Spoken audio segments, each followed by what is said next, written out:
Robin Hood Radio presents Stage Right or Not with Michele Willens. Michele is a longtime journalist and herself is a published playwright of several theatrical works. She's a frequent contributor to the Huffington Post, Daily Beast, and the Atlantic websites. Another opening of another show. Well, I guess the headline this week has to be, there is a date for the Tony Awards. Yes, September 26th.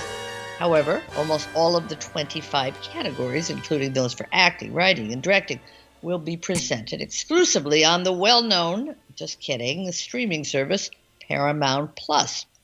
Only 3 awards, Best Musical, Best Play, and Best Revival of a Play, will be broadcast on the Tonys' old home, CBS, as part of a live concert called Broadway's Back. Sounds confusing? Well, more to come.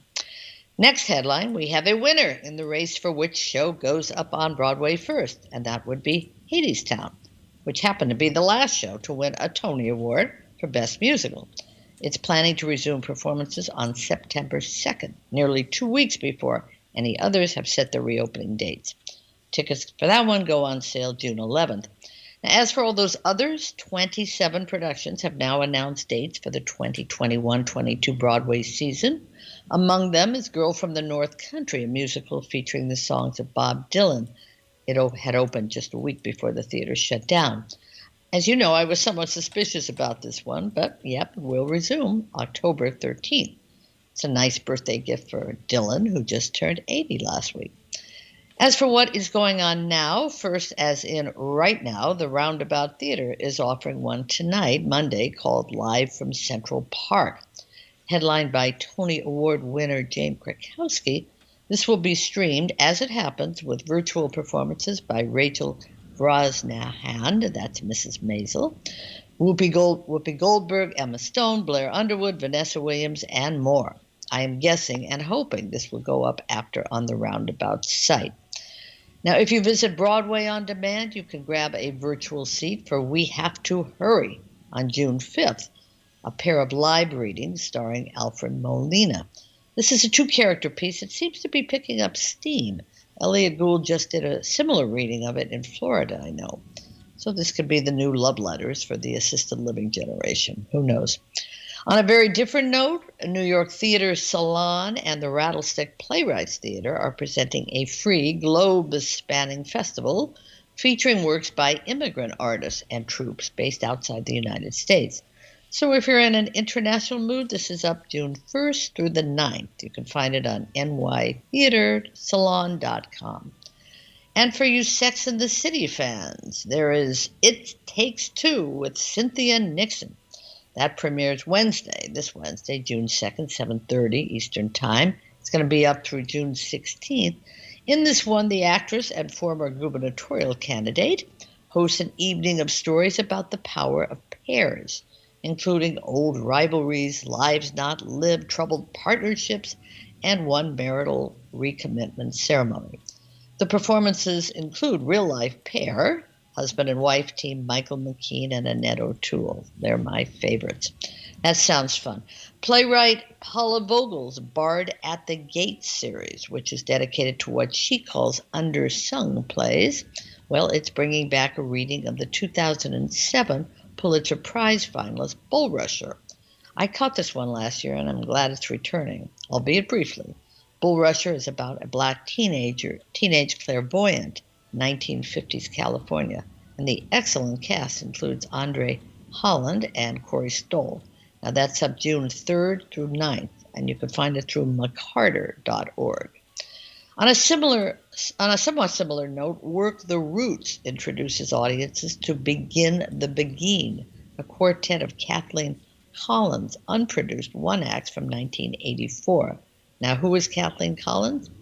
I didn't know either, but apparently she's a visionary writer, director, and professor of color who left a prodigious output of films, plays, novels, and short stories before dying of breast cancer at the age of 46.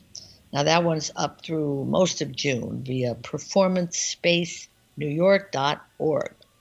One of my favorite companies, as you know, is The Mint. It's streaming Yours Unfaithfully.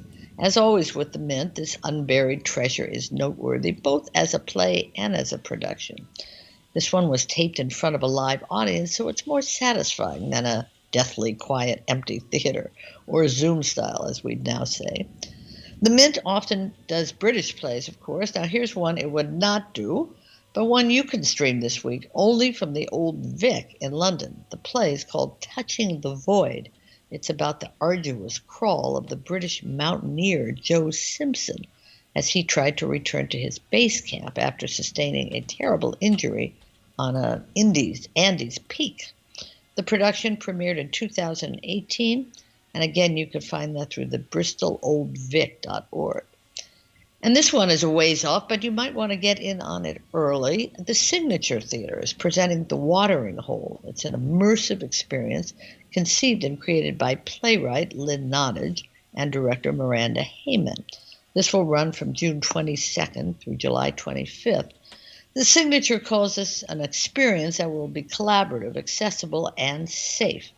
In-person, physically distant audiences will move through a series of installations curated for the Pershing Square complex. And yes, as we can tell from the title, there is water involved. There's another one to alert you to early. It's from the always challenging Red Bull Theater. It's a reading of Ben Jonson's Volpone, or The Fox, next Monday, June 14th.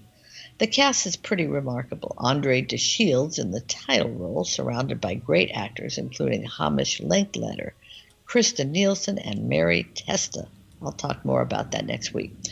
And looking ahead now, as in the more metaphorical future, the Public Theater is offering Where Do We Go Now? That's a forum for a group of innovative artists, playwrights, and organizational partners to gather, explore what the next act of live theater will look like. Check out the Public Theater for that discussion. And speaking of the future, young minds are at work, starting with Fresh Play Fridays, which are new readings from MCC's Youth Company playwrights. Here, 5 young adults reveal 5 different perspectives on heartbreak, identity, and the pursuit of something better as they try to navigate their way through life. That's MCC's offering. And LaGuardia High School, usually considered the inspiration for the movie Fame, well, we know it boasts many famous alumni, including Awkwafina, Timothy Chalamet, and Ansel Elgort. Well, this year, LaGuardia is taking its Rising Stars variety showcase online. So now you can try to spot the next big name. That one premieres June 4th this week, allarts.org, ALLARTS.org. Finally, HBO has just premiered and continues to offer on demand Oslo, which tells the story of the top secret negotiations that led to the historic Oslo Accords, a milestone in the ever-winding road to peace in the Middle East. Well, we know how that one has turned out. The screen version is an adaptation of J.T. Rogers' play, which centers on the Norwegian couple who brought representatives from Israel and Palestine together for the back-channel negotiations. Andrew Scott of Fleabag fame and Ruth Wilson from The Affair star in this version. I loved it on stage, and I assume I'm going to love it on the air. So anyway, Jill, the good news just keeps breaking. We'll try to keep you up with it. Well, the good news about the good news is that you waited, and now the dam breaks, which is terrific. Yep. And as far as I can tell anecdotally, lots of people are moving around, so I don't think that there is going to be any dearth of audience.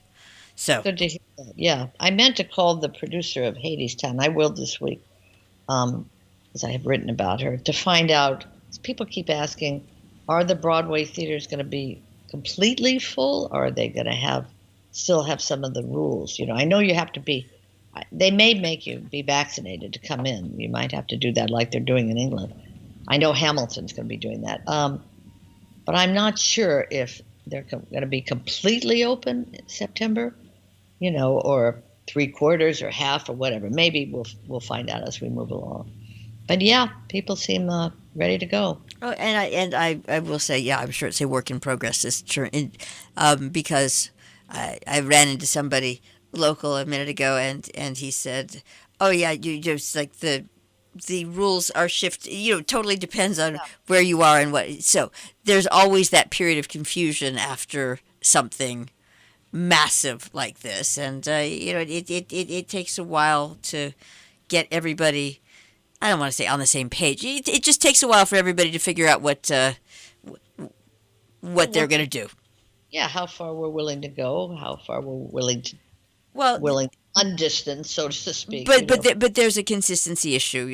What I'm trying to say is, if the theater next door, if the theater next door is doing one thing, and this just literally happened. One store around here is doing one thing, and the other one in another town is doing it, but the other stores in the town aren't doing it. So things just have to shake themselves out a bit.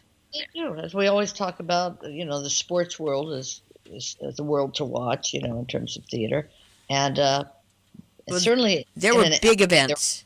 Absolutely, yeah. Outside, but that's the other thing. They're all outside. That's right. They're all outside. Well, not all outside. Not the basketball games. No. And they're getting pretty open too. So right. Things are looking up, and the shows are going on. Stage Right or Not with Michele Willens, produced in the studios of Robin Hood Radio, robinhoodradio.com.